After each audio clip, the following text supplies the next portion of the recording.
Not all confidence is created equally. Sometimes it comes from a track record of applying deep knowledge successfully, and other times it comes from the shallowness of reading an article. It's amazing how often the ego turns unearned knowledge into reckless confidence. A little knowledge can be a dangerous thing, as one of my kids learned the hard way. Not wanting to write out his homework in French, which would take a lot of time and effort, he realized he could write it out in English and put it through an online translator. When I asked him how he finished so quickly, he told me it was easy and left it at that. Of course, his French teacher realized what he had done and gave him a 0. Our ego tempts us into thinking we're more than we are. Left unchecked, it can turn confidence into overconfidence or even arrogance. We get a bit of knowledge on the internet and suddenly we are full of hubris. Everything seems easy. As a result, we take risks that we may not understand we're taking. We must resist this kind of unearned confidence, though, if we are to get the results we desire. Recently, after a talk I attended on the growing homeless population, the person sitting next to me commented on how easy it would be to solve this deep and complex issue. He was intoxicated with a little unearned confidence, based on shallow understanding, so the problem seemed simple to him. However, those with competence based on hard-earned knowledge didn't think the problem was simple at all. They were fully aware of the realities of the situation. Unearned knowledge rushes us to judgment. I've got this, we think. We convince ourselves that low-chance events are zero-chance events and think only of best-case outcomes. We feel immune to bad luck, to the bad things that happen to other people because of our newfound and false sense of confidence. Confidence doesn't make bad outcomes any less likely or good outcomes more likely.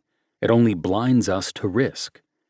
The ego also makes us more concerned with maintaining or improving our perceived position in a social hierarchy than with extending our knowledge or skills.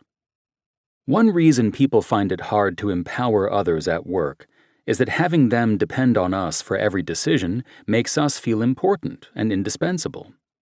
Having them depend on us makes us feel not only necessary, but powerful. The more people who depend on us, the more powerful we feel. However, this position is often self-defeating. Slowly, and then all at once, we become a prisoner of the circumstances we created. More and more effort is needed to stay in the same place, and we approach the ceiling of brute force. It's only a matter of time until things break. The person who wants to be seen as great shows the world how to manipulate them. We are prone to being less concerned with actual greatness than with exuding the appearance of greatness. When someone steps on how we see ourselves, or how we want to be seen, the ego leaps into action, and we often react without reasoning. Carlo Rizzi is a fictional example, but there are many real ones. In September 1780, for instance, the American general Benedict Arnold secretly met a British spy. In exchange for £20,000 and a British military command, Arnold agreed to give the British control of the fort at West Point, which was then under his command. What powerful force could make someone betray his country? Arnold's reason was the same as Carlo Rizzi's: long-harbored resentment about his social standing. Arnold had been an accomplished military officer, but he wasn't generally well-liked. He had a jealous disposition and frequently complained about Congress promoting younger, less competent officers ahead of him.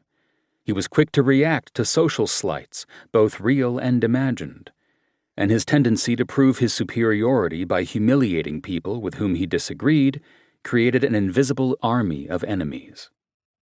He nevertheless managed to earn the confidence of the Continental Army's Commander-in-Chief, George Washington, who appointed Arnold military governor of Philadelphia.